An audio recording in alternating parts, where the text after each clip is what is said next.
তবে তোমাকে এত সকাল সকাল যেই কারণে এখানে ডাকা। আমি তামান্নাকে থামিয়ে বলে উঠলাম, এখানে কেনই বা হেলিকপ্টার আসলো, কেনই বা রিয়া আমাকে রেখে চলে গেল, তাই তো? এরই তো উত্তর জানতে চান আপনি? তামান্না বলল, আমি শুধু এটুকুই জানতে চাই, আর সত্যি করে বলবে তুমি আসলে কে। আমি দ্বিতীয়বারের মতো মাথা নিচু করে বললাম, সে অনেক কাহিনী, শুনতে অনেক সময় লাগবে, বলবো। তার আগে আপনার কাছে আমার একটা আবদার আছে। তামান্না বলল, বলো কি আবদার বলতে চাও? আমি এবার একটু সুযোগ পেয়ে বললাম, আমি একা একা তো আর এই গ্রাম ঘুরে দেখে মজা পাবো না, তাই আমি চাইছি আপনার সাথে এই গ্রামটা ঘুরে দেখতে। আর রিয়ার ব্যাপারেও সবকিছু বলে দিলাম। তামান্না বলল, সে নয় পরে দেখবো, আগে আসো কিছু খেয়ে নাও। আমি দাঁড়িয়ে থেকেই বললাম, আমি আপনার সাথে বসে একই টেবিলে খাবো, এটা হতে পারে না। তামান্না বলল, এবার কিন্তু তোমার উপর আমার অনেক রাগ হচ্ছে। বলছি তো এত সম্মান দেখাতে হবে না।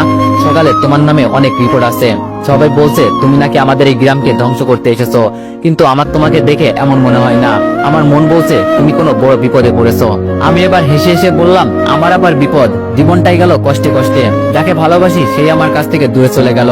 তামান্না বলল, আচ্ছা এসব কথা পরে হবে, আগে বসে কিছু খেয়ে নাও, এমনি অনেক দেরি হয়ে গেছে। কি করব, আমারও পেটে অনেক খিদা পেয়েছে, তাই ওর সাথে এক টেবিলে বসে গেলাম। খেতে খেতে তামান্নাকে বললাম, একটা হেল্প করবে? তামান্না বলল, বলো, যদি সম্ভব হয় তাহলে অবশ্যই করব। আমি বললাম, বাসায় একটু কথা বলা লাগবে, তোমার ফোনটা কিছুক্ষণের জন্য পাবো? তামান্না বলল, দেবনি, আগে কিছু খেয়ে নাও। খাওয়া দাওয়া শেষ করে বললাম, তো চলেন আপনার গ্রামটা ঘুরে দেখাবেন। তামান্না আমার দিকে তাকিয়ে বলল, আমি লাইলিকে বলে দিচ্ছি তুমি ওর সাথে যাও।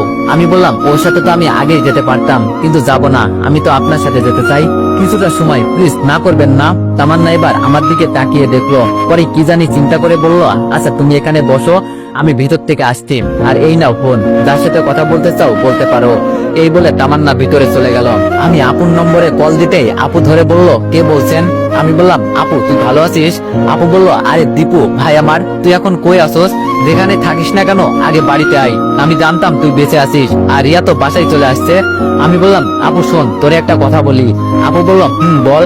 আমি বললাম, শোন, রিয়া আমার আসল পরিচয় জেনে গেছে, আর ও কি বাসায় গিয়ে কিছু বলছে আমার কথা? আপু তোতলাতে তোতলাতে বলল, না তেমন কিছু না। আমি রাগ দেখিয়ে বললাম, সত্যি কি বলছে সেটা বল, কিছু একটা তো হয়েছে, এটা আমি শিওর। আপু বলল, দেখ ভাই তুই মন খারাপ করিস না, রিয়া বলছে তাকে যদি ইমার্জেন্সি ভাবে সাইমনের সাথে বিয়ে দেওয়া না হয় তাহলে ও আত্মহত্যা করবে। শুধু এটুকু বলেই রুমে ঢুকে দরজা বন্ধ করে বসে আছে। আর বুঝলাম না হঠাৎ করে ওর কি হলো। আমি মন খারাপ করে বললাম, আপু তুই সেই দিন সত্যি কথা বলছিলি, সত্যি রিয়া অনেক চেঞ্জ হয়ে গেছে, আমি ভাবতেও পারি নাই রিয়াতে এতটা চেঞ্জ হয়ে যাবে। যার জন্য বেঁচে আছি সে যদি পড়ে যায় আঘাত দেয় তখন কেমন লাগবে বল? খুব খারাপ লাগছে রে আপু, মনকে বুঝ দিতে পারছি না। আপু বলল, প্লিজ ভাই তুই মন খারাপ করিস না, আর তুই তাড়াতাড়ি চলে আয়, আমি দেখছি কি করা যায়। আমি বললাম, না রে বাদ দে, জোর করে আর যাই করা যায় না কেন, ভালোবাসা আদায় করা যায় না। আপু বলল, আমি চাই না আমি আমার ভাইকে আবার হারাতে।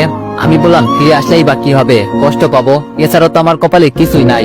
আপু বলল, দেখ ভাই আমি তোর জন্য খুব চেষ্টা করছি, কিন্তু পারলাম না, আমি এর থেকেও ভালো কোনো মেয়ের সাথে তোর বিয়ে দিব, দেখিস, শুধু তুই একবার এখানে আয়। আমি বললাম, পৃথিবীতে এত এত মেয়ে থাকতে আমি রিয়ার মাঝে মুগ্ধ কেন জানিস? আমার চোখে ওর মতো এই পৃথিবীতে কোনো মেয়ে নাই, তাই তো দিনরাত ওর কথা চিন্তা করি। বাদ দে, তুই এসব বুঝবি না। আচ্ছা রাখি রে, এইটা আরেকজনের ফোন। আপু বলল, ফোন কাটিস না। আমি বললাম, বল কি বলবি? আপু বলল, কালকের মাঝে আমি যদি তোকে আমাদের বাড়িতে না দেখি মনে করব আমার এক ভাই আবার নিখোঁজ হয়ে গেছে। একটা মেয়ের কারণে আমাদের সবাইকে কষ্ট দিবি, এটা তো হতে পারে না। আমি বললাম, দেখ আপু এভাবে বলিস না, আচ্ছা যা আমি আসতেছি। এই বলে ফোনটা রেখে দিলাম। সামনে তাকিয়ে দেখি তামান্না দাঁড়িয়ে আছে। আমার চোখে ওর চোখ পড়তেই আমাকে প্রশ্ন করলো, আমি যদি কোনো ভুল না করি তোমার সাথে যেই মেয়েটা ছিল ও কি তোমার গার্লফ্রেন্ড হয়? আমি বললাম, কিছুটা এমন বলতে পারেন। আচ্ছা চলেন তাহলে যেতে যেতে সবকিছু বলছি। তামান্না সামনের দিকে এগিয়ে যেতে যেতে বলল, তুমি বলছো যেহেতু তো যেতেই হবে, তবে আমি বাইরে বেশি একটা বের হই না। আমি মজা করে বললাম, ভয় পান নাকি যদি কেউ মেরে ফেলে? তামান্না একটা হাসি দিয়ে বলল, ভয় আবার আমি? তোমার কি আমাকে দেখে তাই মনে হয়? আমি বললাম, না, তবে সুরক্ষা বলতে একটা বিষয় আছে না। তামান্না বলল, তুমি জানো এই গ্রামের সবাই আমার এক কথায় জীবন দিতে প্রস্তুত। আমি বললাম, সে তো দিবেই, কারণ আপনি এখানকার প্রধান। বাইরে গিয়ে দেখি লাইলি এখনো দাঁড়িয়ে আছে। আমার সাথে তামান্নাকে দেখে বড় বড় চোখ করে আমার দিকে তাকিয়ে আছে। ও হয়তো ভাবতেই পারে নাই যে ওদের রাজমাতাকে আমার সাথে দেখবে। লাইলি আমার থেকে চোখ সরিয়ে তামান্নাকে বলে উঠল, রাজমাতা আপনি হঠাৎ করে বাইরে বের হলেন যে, কোথাও যাবেন নাকি? তামান্না লাইলির দিকে তাকিয়ে বলল, এই তো ওকে আমাদের গ্রামটা একটু ঘুরিয়ে দেখাবো, এটাও আমার কাছে আবদার করেছে। লাইলি রেগে বলল, তাই বলে আপনি কেন? আমি ছিলাম না? এর মাঝে আমি বলে উঠলাম, একজন রানীর সাথে গ্রাম দেখার সুযোগ কে হাতছাড়া করতে পারে, তাই সুযোগ পেয়েছি কাজে লাগিয়েছি। তামান্না হাসতে হাসতে বলল, আচ্ছা লাইলি,